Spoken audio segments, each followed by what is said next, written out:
Kamu tahu kan, kebanyakan orang tuh kalau mikirin soal bisnis, bayangan pertamanya biasanya sangat, sangat primitif gitu.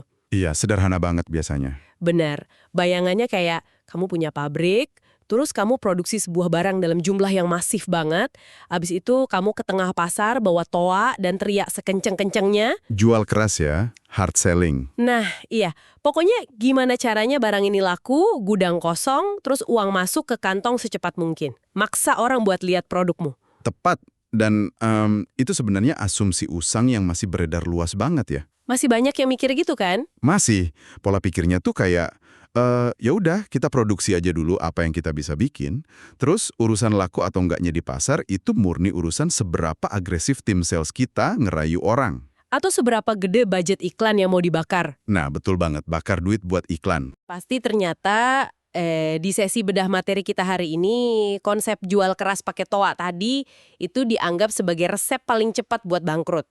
Pasti hancur kalau pakai cara itu sekarang. Makanya, eksplorasi mendalam kita kali ini bakal seru banget. Kita punya tumpukan sumber daya yang solid.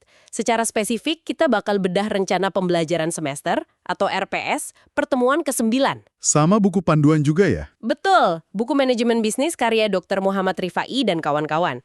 Fokus obrolan kita hari ini adalah membongkar fondasi sejati dari manajemen pemasaran. Yang mana itu jauh lebih kompleks dari sekedar jualan di pinggir jalan ya. Jauh banget. Pemasaran yang sesungguhnya itu terjadi jauh sebelum produk itu bahkan mulai diproduksi di pabrik. Setuju. Kalau kita kaji dari literatur fundamentalnya, kita harus ngeriset ulang nih definisi di kepala kita dari awal. Gimana tuh risetnya? Pemasaran itu bukan cuma soal departemen iklan atau taktik diskon akhir tahun. Pemasaran itu ibaratnya pusat sistem saraf di dalam sebuah organisasi. Pusat sistem saraf. Ya, berarti penting banget. Sangat krusial. Gini, kalau operasional sama keuangan itu adalah tulang dan ototnya perusahaan, Yang bikin perusahaan bisa berdiri, nah pemasaran adalah denyut nadinya. Denyut nadi yang secara aktif ngehubungin perusahaan itu dengan urat nadi masyarakat luas. Dia yang mendengarkan, menganalisis, dan ngerespon celah di dunia nyata. Oke, mari kita bedah pelan-pelan konsep ini. Sebelum kita asyik ngomongin taktik ngerayu konsumen, ada satu aturan emas di literatur kita. Mundur selangkah dulu, ya. Benar. Kita harus mundur dan ngebedah dulu kenapa sih manusia itu mau ngelakuin sebuah pertukaran nilai. Itu pertanyaan dasarnya. Ya kan? Kenapa kamu, saya, atau pendengar kita ini rela nukerin uang hasil jerih payah kita demi sebuah produk? Uang itu kan representasi dari waktu hidup kita loh. Nah, dari analisis berbagai pakar di buku sumber kita, definisi pemasaran selalu bermuara pada satu frasa kunci. Memuaskan kebutuhan. Memuaskan kebutuhan, bukan cuma mindahin barang. Bukan sama sekali. Pemasaran itu sistem kegiatan yang terintegrasi buat merencanakan, nentuin harga, promosi, dan distribusi buat satu tujuan mutlak tadi, muasin kebutuhan konsumen. Kebutuhan, ini kata kuncinya nih. Dan kalau kita ngomongin kebutuhan manusia, kita pasti bakal nyerempet ke satu teori psikologi yang paling ikonik. Pasti hierarki Maslow kan? Nah, iya, hierarki kebutuhan Maslow. Kita tahu kebutuhan manusia itu bertingkat. Mulai dari yang paling bawah fisiologis kayak makan minum, naik ke rasa aman, terus sosial, penghargaan. Sampai puncaknya, aktualisasi diri. Tepat. Tapi yang bikin saya penasaran gimana teori psikologi murni ini bisa dipakai sama sebuah brand atau merek buat nargeting konsumen. Yang paling menarik di sini adalah gimana hierarki Maslow itu menjelasin mekanisme sebab akibat dari keputusan kita buat beli sesuatu. Oke, coba kasih contoh. Gini, perusahaan itu kan nggak bisa tebak-tebakan buta ya. Mereka harus tahu produk mereka itu nyelesain masalah di level mana. Misalnya kamu jualan sistem alarm rumah pintar. Alarm anti maling gitu ya. Iya, itu kan secara langsung kamu lagi ngomong sama amigdala konsumen, pusat rasa takut di otak mereka. Oh, masuknya ke kebutuhan rasa aman ya. Bener banget. Bahasanya harus ngasih kelegaan dari ancaman. Tapi beda cerita kalau kamu jual jam tangan mekanik buatan Swiss harga ratusan juta. Wah, itu sih jelas bukan buat ngelihat waktu doang ya. Nah, itu dia. Kita sama sekali udah nggak ngomongin kebutuhan fisik penunjuk waktu. Kita lagi nargetin kebutuhan penghargaan, status sosial, eksklusivitas. Oke, mari kita bedah ini. Berarti bakal fatal banget ya kalau pemasar salah baca level audiens mereka. Fatal banget. Bisa boncos. Ini kayak bayangin kamu nyoba jual mobil sport mewah. Mesinnya V8, suaranya gahar, Keren banget pasti. keren. Tapi kamu jualnya ke seseorang yang lagi tersesat di tengah padang pasir, kehausan dan kelaparan. Ya nggak bakal nyambung. Iya kan? Nggak peduli seberapa jago copywriting iklannya atau catnya mengkilap banget, selama sistem saraf orang itu lagi dibajak sama kebutuhan fisiologis dasar, yaitu air. Pesan soal gengsi mobil itu bakal lewat gitu aja. Persis, pertukaran nilai nggak akan pernah terjadi. Analogi yang presisi banget. Dan itulah alasannya kenapa di sumber materi kita, riset pasar ditaruh di tahap paling krusial. Jadi riset pasar itu bukan cuma nyebar kuesioner doang. Jauh dari itu, riset pasar itu ibarat alat pemindai psikologis buat ngedeteksi mayoritas target kita lagi ada di level Maslow yang mana. Masuk akal. Jadi kita petakan psikologi manusianya dulu. Nah, tapi gini, lautan manusia di luar sana ini kan luas banget ya, dan acak. Luas dan heterogen. Setelah kita sadar kebutuhan tiap orang beda-beda, kita sampai pada kesimpulan logis nih. Sebuah bisnis nggak mungkin bisa muasin semua orang. Nggak akan pernah bisa. Terus gimana dong cara kita milih siapa yang mau kita layani? Ini ngebawa kita ke konsep strategis yang jadi pilar pemasaran. Ada 3 tahap, segmentasi, targeting, dan positioning. Oke, mari kita urai satu-satu. Mulai dari segmentasi dulu. Otak manusia kan lebih ngerespon pesan yang terasa khusus buat dirinya ya. Jadi, pasar yang luas tadi dibelah-belah jadi kelompok kecil yang homogen. Dibelah berdasarkan apa tuh? Bisa geografi lokasi, demografi kayak umur atau gaji, sampai psikografi kayak gaya hidup atau nilai personal. Tunggu dulu. Saya mau sedikit menantang logika konsep ini nih. Boleh gimana? Insting dasar bisnis itu kan nyari untung segede-gedenya ya.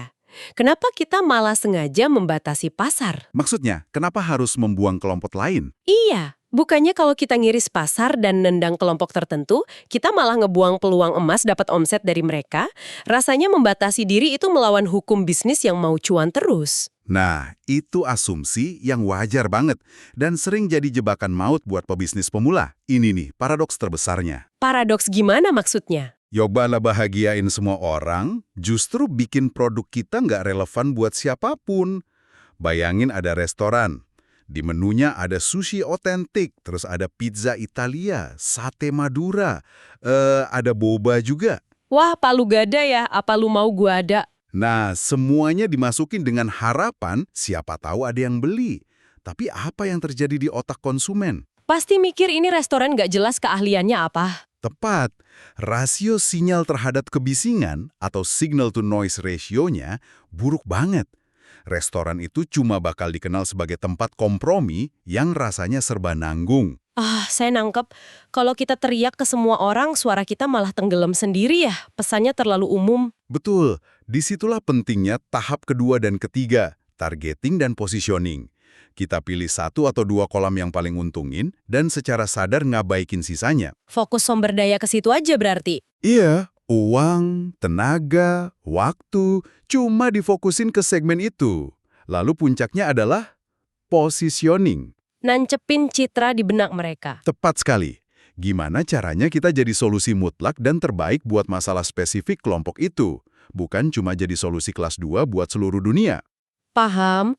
Jadi membatasi jangkauan di awal itu justru strategi buat mendominasi segmen itu secara mendalam. Brilian sih. Memang harus begitu aturannya. Oke, konsep perangnya udah mateng nih. Kita tahu psikologinya, kita tahu targetnya. Tapi waktu perusahaan beneran turun ke medan tempur, alat taktis apa yang dipakai? Sesuai panduan RPS pertemuan 9 kita, eksekusi ini dirumuskan lewat sistem yang kita kenal sebagai bauran pemasaran atau strategi 4P. 4P, Product, Price, Place, Promotion ya? Betul, keempat tuas ini yang ditarik ulur sama perusahaan buat dapetin respon pasar. Kita beda 4P ini yuk, biar nggak cuma jadi hafalan teks. Pertama, produk atau produk. Di permukaan sih kedengarannya simpel, barang yang dijual, selesai. Nyatanya nggak sesimpel itu kan? Emang sebenarnya berlapis ya? Banget. Produk itu bukan cuma bongkahan plastik atau kode software. Produk itu totalitas nilai. Ada produk inti, yaitu manfaat dasarnya. Contohnya gimana tuh produk inti? Misalnya kalau dari contoh bisnis lokal di materi kita, warung kopi. Manfaat intinya kan asupan kafein. Tapi ada produk aktual, kayak desain gelasnya, suasananya. Oh, terus ada produk tambahan juga ya? Kayak wifi gratis, pelayanan ramah. Nah, itu dia. Totalitas paket itu yang nyelesain masalah konsumen di level hierarki Maslow tadi, bukan cuma sekedar air kopinya aja. Jadi produk itu wujud fisik dari sebuah solusi. Paham? Terus P yang kedua, price atau harga. Orang awam pasti mikir, ah gampang, hitung ongkos produksi, tambah untung 30% beres. Dan pemikiran kayak gitu yang sering bikin merek hancur atau ninggalin banyak potensi keuntungan menguap gitu aja. Karena psikologi harga itu dalam banget ya. Dalam banget, harga itu medium komunikasi. Memang batas bawahnya ditentukan ongkos produksi, tapi batas atasnya murni persepsi nilai di mata konsumen. Makanya angka 99.000 itu kerasa jauh lebih murah dari 100.000 ya. Padahal beda 1.000 perak doang. Itu rekayasa psikologis, dan ada lagi yang lebih gila, yang disebut barang Veblen atau Veblen goods. Tunggu, ini yang kalau harganya diturunin orang malah nggak mau beli itu ya? Betul, merek mewah kelas atas. Harga super mahal itu justru nilai jual utamanya. Karena kalau murah gengsinya hilang. Karena tas itu nggak bisa lagi dipakai buat pamer status sosial. Gila ya, angka bisa memanipulasi ego sebegitunya. Lanjut ke P ketiga, place atau tempat alias distribusi. Oke, saluran distribusi. Nah, sebentar, saya harus nyela di sini. Di era digital sekarang, orang bisa beli barang dari seberang dunia sambil rebahan pencegah api. Emangnya konsep tempat fisik ini nggak usang? Ini perdebatan seru. Jawaban singkatnya, place sama sekali nggak mati. Dia cuma berevolusi secara radikal. Evolusi jadi kayak gimana tuh? Adanya e-commerce, AI, logistik instan, itu nggak menghapus kebutuhan soal tempat, tapi mendefinisikan ulang. Esensi place itu adalah meminimalkan friksi atau hambatan konsumen buat dapetin produk. Oh, jadi bukan lagi sebatas punya ruko di pinggir jalan raya gede. Sama sekali bukan. Hari ini place itu bisa berarti seberapa gampang aplikasi kamu dipakai. Atau apakah produk kamu muncul di halaman pertama Google. Karena halaman kedua Google itu ibarat kuburan yang nggak pernah dikunjungin ya. Nah itu, place juga soal infrastruktur pengiriman. Bisa nggak barang sampai dalam 2 jam? Intinya, mastiin produk selalu siap saat keinginan konsumen lagi memuncak. Wah, ngebuka mata banget ini. Friction itu musuh utamanya place ya. Oke, dan pilar terakhir promotion atau promosi. Ini yang paling sering disalahpahami. Iya, dipikirnya promosi itu ya pemasaran itu sendiri. Padahal dia cuma puncak gunung es. Promosi itu semua cara kita ngomunikasiin nilai, membujuk, dan ngingetin target. Bukan cuma pasang iklan berisik. Harus relevan sama segmennya ya. Betul. Mulai dari PR, diskon, sampai omongan dari mulut ke mulut. Promosi mastiin citra yang mau kita tancapkan itu benar-benar nyampe ke otak konsumen tanpa distorsi. Nah, disinilah obrolan kita bakal jadi benar-benar seru. Kalau kita pakai analogi, keempat P ini, strategi bauran pemasaran ini, tuh persis kayak resep bikin kue yang sempurna. Analogi yang visual banget. Coba jabarin. Bayangin kamu itu koki, kamu ngumpulin bahan. Tepung gandum kualitas tinggi, coklat pekat, itu ibarat produkmu kan? Produk premium. Oke, produknya udah bagus. Terus saluran distribusinya atau place-nya sangat minim friksi. Kuenya bisa dipesan 24 jam, gratis ongkir.